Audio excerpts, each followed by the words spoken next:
நம்மளுடைய இந்த அரசியல் பயணத்தில் மிக மிக மிக முக்கியமான ஒரு காலகட்டத்தில் நாம் இருக்கிறோம். நான் ஏன் இதை இவ்வளோ அழுத்தமாக சொல்கிறேன் அப்படின்னா,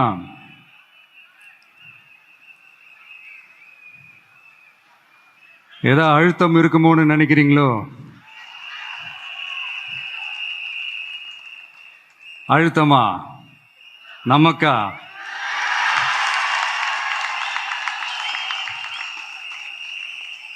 இந்த அழுத்தத்துக்கெல்லாம் அடங்கி போற ஆளா இந்த ஆளு?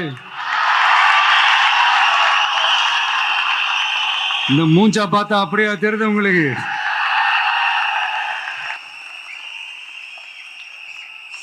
அதனால அப்படியெல்லாம் நடக்காது. அதுவும் முக்கியமா நம்ம கிட்ட அதெல்லாம் நடக்கவே நடக்காது. ஆனா அழுத்தம் இருக்குதான்னு கேட்டீங்கன்னா இருக்குது. அது நான் இல்லைன்னு சொல்ல வரல. நமக்கு இல்ல, மக்களுக்கு. தமிழ்நாட்டை இதுக்கு முன்னாடி ஆண்டவங்களும் சரி பாஜகவுக்கு அடிமையா தான் இருந்திருக்கிறாங்க. சோ அவங்கள நம்பி ஒரு பிரயோஜனமும் இல்லை. இப்ப ஆண்டுகிட்டு இருக்கிற இந்த திமுக அரசாச்சும் நமக்கு ஏதாவது செய்வாங்கன்னு பார்த்தா இவங்களும் அவங்கள மாதிரியே தான். இன்னும் சொல்ல போனா ஒரு படி மேல, இன்னும் மோசம். அவங்களாச்சும் நேரடியா சரண்டர் ஆகி இருப்பாங்க, இவங்க மறைமுகமா சரண்டர் ஆகி இருக்கிறாங்க. அவ்வளவுதான் வித்தியாசம். அதனால நீங்க பாத்தீங்கன்னா அவங்களோட அந்த வேஷம் கலைஞ்சிடக்கூடாதுன்றதுக்காக இந்த கலர் கலரா கவர்ச்சிகரமான இந்த அறிவிப்புகள்லாம் வெளியிடுறாங்க. நோட்டீஸ் பண்ணியிருப்பீங்கன்னு நினைக்கிறேன்.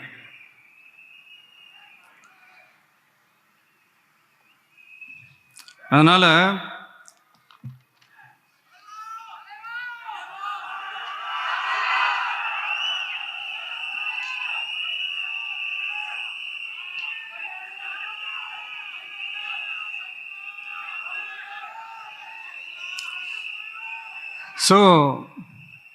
இவங்க எல்லாரும் இப்படியே இருக்கிறாங்களே, நமக்காக உண்மையா உழைக்கிறதுக்கு யாராச்சும் வந்துட மாட்டாங்களா அப்படின்னு மக்கள் ஒரு விதமான அதை வெளியில சொல்ல முடியாத ஒரு அழுத்தத்தில் இருக்கிற நேரம் இது.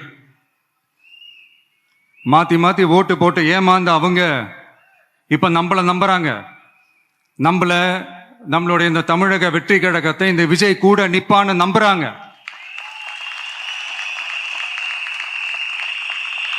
நம்மள நம்புறவங்களுக்காக நாம நம்பிக்கையோடு இருக்கணும்ல.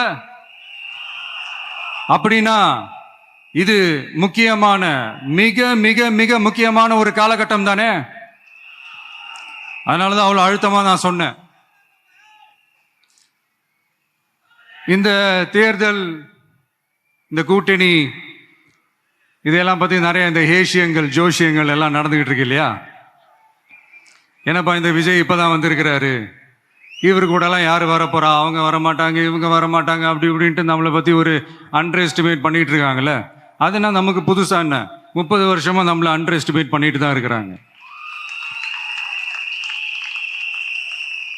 ஆனா மக்கள் கரெக்டா நம்மளை எஸ்டிமேட் பண்ணி ரொம்ப அழகா, ரொம்ப அக்கறையா, ரொம்ப தெளிவா, ரொம்ப தீர்க்கமா நமக்குன்னு ஒரு இடத்தை கொடுத்திருக்கிறாங்கல்ல.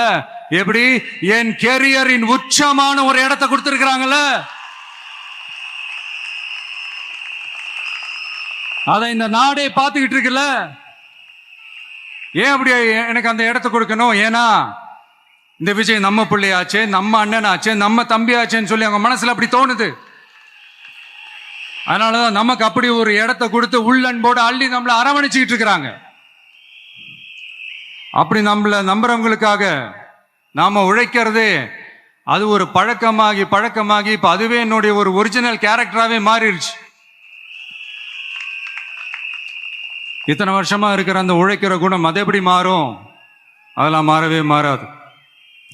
அரசியலுக்கு வந்ததுக்கு அப்புறமும் சரி, ஆட்சி அதிகாரத்துக்கு வந்ததுக்கு அப்புறமும் சரி, ஒன்னே ஒன்று சொல்ற, எழுதி வச்சுக்கோங்க.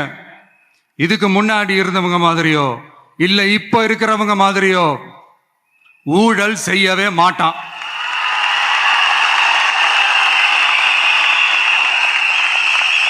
ஒரு பைசா தொட மாட்டான். எனக்கு அது அவசியமே இல்லை. புரியுதுங்களா உங்களுக்கு? எனக்கு அதை தொட வேண்டிய அவசியமே இல்லை.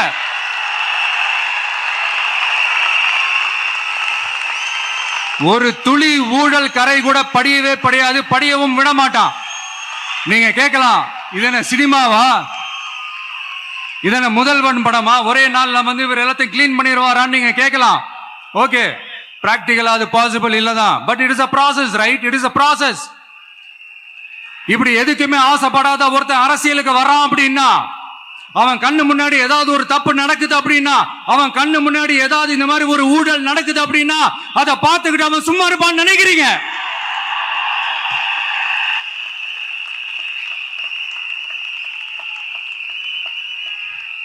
அதனால இந்த தீய சக்தியா இருக்கட்டும், இந்த ஊழல் சக்தியா இருக்கட்டும், ரெண்டு பேரும் தமிழ்நாட்டை ஆண்டவை கூடாது. அப்படிப்பட்ட இந்த கட்சிகளை உண்மையா தில்லா எதிர்க்கிற அந்த கட்ஸும் கெத்தும் நம்ம கிட்ட மட்டும்தான் இருக்கு.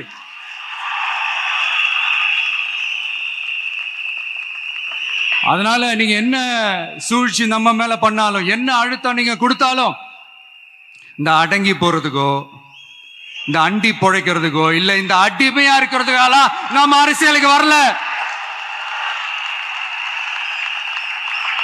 என் மண்ணுக்கும் மக்களுக்கும் யார் என்ன தீங்கு செஞ்சாலும் அதை எதிர்த்து அவங்க கிட்ட இருந்து நம்ம மக்களை பாதுகாக்கிறதுக்காக தான் நம்ம அரசியலுக்கே வந்திருக்கிறோம். அண்ட் முக்கியமா தோழர்களே, மக்களுக்கு என் மேல மட்டும் நம்பிக்கை இருந்தா அது பத்தாது. என் கூட டிராவல் பண்ற என்னோட எல்லா தோழர்கள்கிட்ட அந்த நம்பிக்கை வரணும்.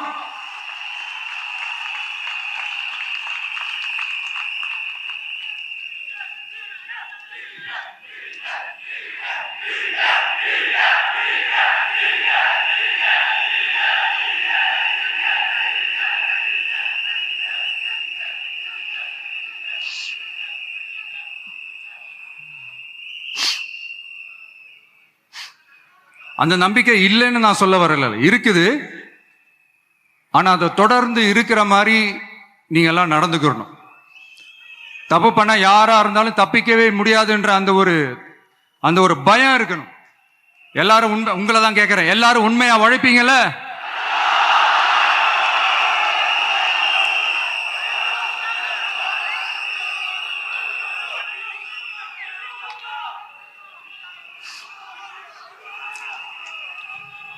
யாருக்காகவும் எதுக்காகவும் நம்மளோட அரசியல காம்ப்ரமைஸ் பண்ணிக்கவே கூடாது. செய்வீங்கல்ல?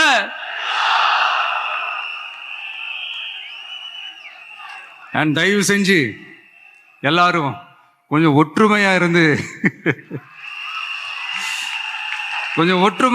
சேர்ந்து உழைச்சி ஜெயிப்பீங்கல்ல? சரி, நமக்காக நம்ம மக்கள் கண்டிப்பா ஓட்டு போட்டு ஜெயிக்க வைப்பாங்க, அதுல எந்த மாற்று கருத்துமே கிடையாது.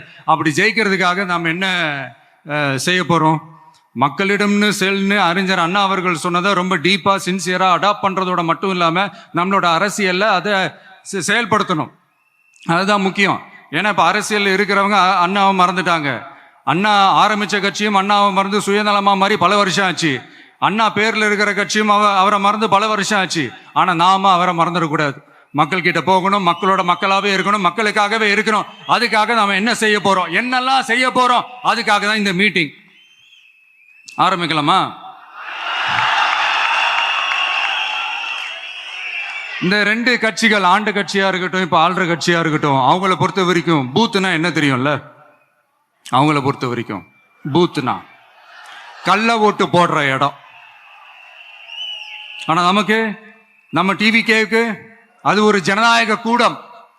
அங்க ஜனநாயகம் திருடுறாம நம்ம பாத்துக்கணும். ஒவ்வொரு ஓட்டையும் நம்ம பாதுகாக்கணும். எப்படி பாதுகாக்கிறது? ஒவ்வொரு வீட்டில் இருக்கிற ஒவ்வொரு ஓட்டும் நமக்கு தானே ஃபர்ஸ்ட் கன்ஃபார்ம் பண்ணுங்க. எனக்கு தெரிஞ்சு தமிழ்நாட்டில் ஒரு 2.25 கோடி ரேஷன் கார்டுகள் இருக்கும்னு நினைக்கிறேன். அவங்க எல்லாரும் வேற வேற எந்தெந்த கட்சியில இருந்தாலும் கட்சி வேறுபாடு எல்லாத்தையும் தாண்டி இந்த விஜய் அவங்க வீட்டில் ஒருத்தனா வாழ்ந்துட்டு இருக்கான்.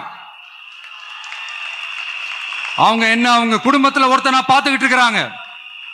அதனால இந்த கட்சி கிச்சி எல்லாத்தையும் தாண்டி இந்த விஜய் கூட நிக்கணும்னு முடிவு பண்ணிட்டாங்க. அதனால அப்படி முடிவு பண்ண அவங்கள பாதுகாப்பா பூத்துக்கு கூட்டிட்டு வாங்க. நம்மளோட இந்த விசில் சின்னத்துக்கு ஓட்டு போட வைங்க.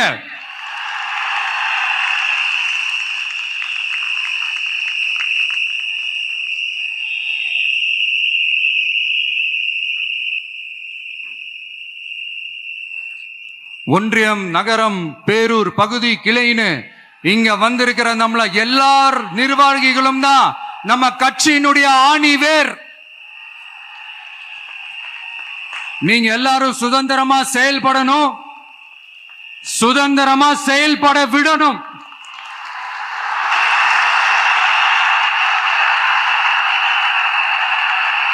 நீங்க ஒவ்வொருத்தரும் எனக்கு முக்கியம்.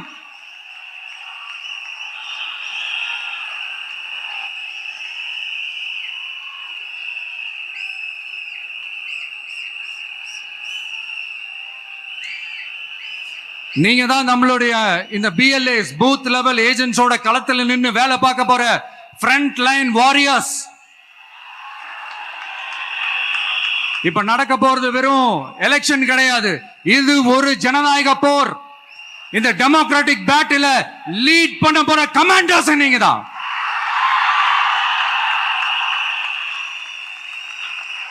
நான் ஏன் இது எவ்வளவு ஸ்ட்ரெஸ் பண்ணி சொல்றேன் அப்படின்னா,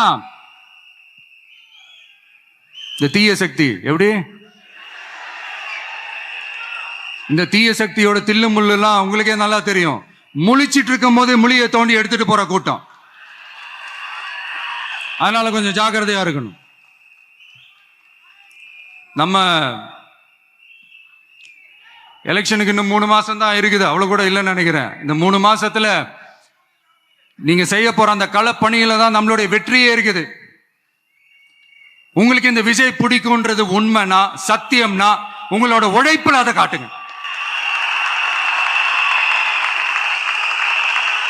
அப்புறம் நாங்க அறிவிக்க போற வேட்பாளர்களுக்கு நீங்க உங்களுடைய முழு ஒத்துழைப்பை நீங்க கொடுக்கணும். கொடுப்பீங்க தானே?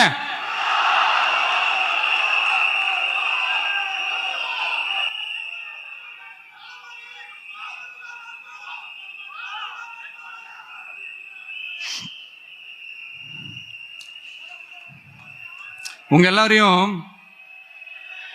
ஒரு எனர்ஜைஸ் பண்ற மாதிரி உண்மையா நடந்த ஒரு கதை ஒண்ணு சொல்றேன்.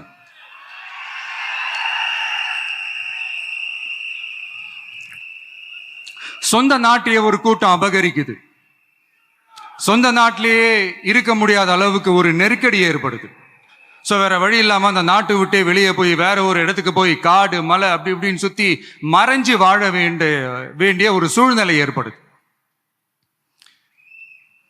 என்னடா இப்படியே ஓடிக்கிட்டு இருக்குமேன்னு சொல்லிட்டு தன்னோட நட்பு சக்திங்க கிட்ட பேசி ஒரு பெரும் படையை திரட்டிக்கிட்டு அதிரடியா ஒரு போரை நடத்தி அந்த நாட்டையே திருப்ப மீட்டு எடுத்தது யார் தெரியுமா? நம்ம கொள்கை தலைவர்களை ஒருத்தரான ராணி வேலு நாச்சியார் அவர்கள் தான். அவங்களுக்கு அந்த நட்பு சக்தியா கூட இருந்து உழைச்சது சின்ன மருது, பெரிய மருது, சையது, கார்கின்னு சொல்லிட்டு அந்த 3 பேரும் தான். ஆங்கிலேயர் படை, ஆற்காட்டு படை மாதிரி அந்த 2 பெரும் படையை அடிச்சு துவம்சம் பண்ணிட்டு அந்த நாட்டையை திருப்பி மீட்டு எடுத்தது வேலு நாச்சியார். அன்னைக்கு இருந்த ஆங்கிலேயர் படை, ஆற்காட்டு படை மாதிரி இன்னைக்கு என்னென்ன படை இருக்குதுன்னு உங்க எல்லாருக்குமே நல்லா தெரியும். அதனால அந்த 2 படை மட்டும் இல்ல, இன்னும் எத்தனை படை வந்தாலும் எதிர்த்து நின்று ஃபேஸ் பண்றதுக்கு ஒரு நல்ல தலைமையும் இத்தனை சக்திகள் என் கூட இருக்கும் போது, இத்தனை சின்ன மருது, இத்தனை பெரிய மருது, இத்தனை சையது, கார்கிகள் என் கூட இருக்கும் போது நம்ம நாட்டை நம்மளால மீட்டெடுக்க முடியாதாட்ட?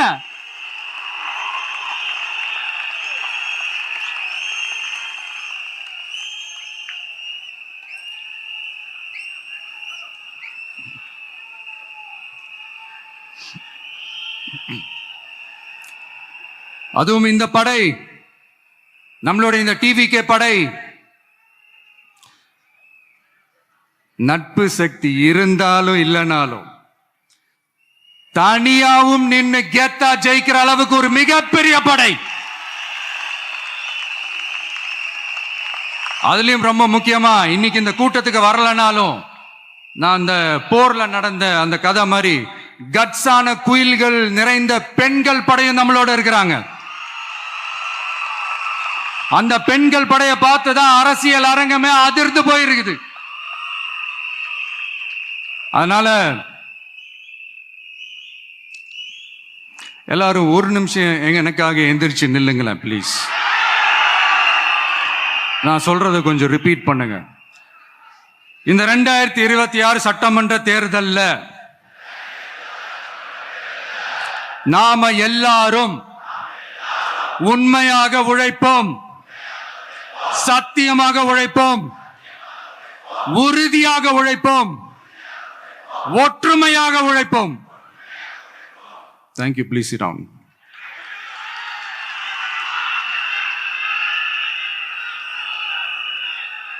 உங்களோட இந்த வார்த்தையை நான் மனப்பூர்வமா நம்புறேன். நான் ஏற்கனவே சொன்ன மாதிரி இந்த வரப்போற தேர்தல் இதுவரைக்கும் தமிழ்நாடு பார்த்திராத ஒரு வித்தியாசமான தேர்தல். நம்மளுடைய படை வரிசையும் அப்படிதான், ஒரு பவர் பேக்ட் ஃபோர்ஸ். இவ்வளவு நாள் இதை நாம மட்டும்தான் சொல்லிக்கிட்டு இருந்தோம். இப்ப கொஞ்சம் கொஞ்சமா அதை வெளியில சொல்ல ஆரம்பிக்கிறாங்க. என்னடா இந்த விஜய் கூட இருக்கிற ஃபோர்ஸை பார்த்தா சாதாரண ஃபோர்ஸ் மாதிரி தெரியல, மிலிட்ரியோட பெரிய ஃபோர்ஸா இருக்குது, வரப்போற எலெக்ஷனை கணிக்கவே முடியல, அப்படி இப்படின்னு சில குரல்கள்லாம் கேட்க ஆரம்பிக்குது. கணிக்கவே முடியலன்னு அவங்க வேணா சொல்லலாம், ஆனா மக்கள் ஆல்ரெடி கணிச்சு முடிச்சுட்டாங்க. அவங்க மனசை நல்லா புரிஞ்சு வச்சிருக்கிற நமக்கு அது நல்லாவே தெரியும். அதனால இந்த எலெக்ஷன் ரிசல்ட்டுக்கு அப்புறம் இந்த தீய சக்தி கிட்ட இருந்தோம், இந்த ஊழல்வாத அடிமை சக்தி கிட்ட இருந்தோம், தமிழ்நாட்டை மீட்டுட்டோம்னு உறுதியா அறிவிப்போம். அதுல எந்த மாற்று கருத்து கிடையாது. அதனால என் நெஞ்சில் குடியிருக்கும் தோழர்களே, தோழிகளே, உங்களோட நான் இருக்கேன், நம்மளோட நம்ம மக்கள் இருக்கிறாங்க. இதுக்கு மேல என்ன வேணும்? கான்பிடண்டா இருங்க, நல்லதே நடக்கும், வெற்றி நிச்சயம். மீண்டும் சந்திக்கும் வரை நன்றி, வணக்கம். தமிழக வெற்றி கழகத்தின் வெற்றி தலைவர், தர்மத்தாயின் தவ புதல்வன், தலைவரின் பொற்கரங்களால் please sir, please sir.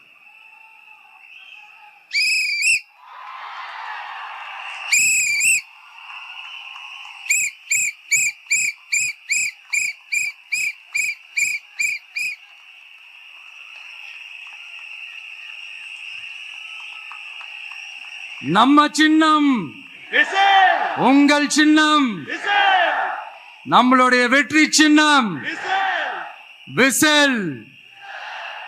Cup முக்கியம் பகிலே.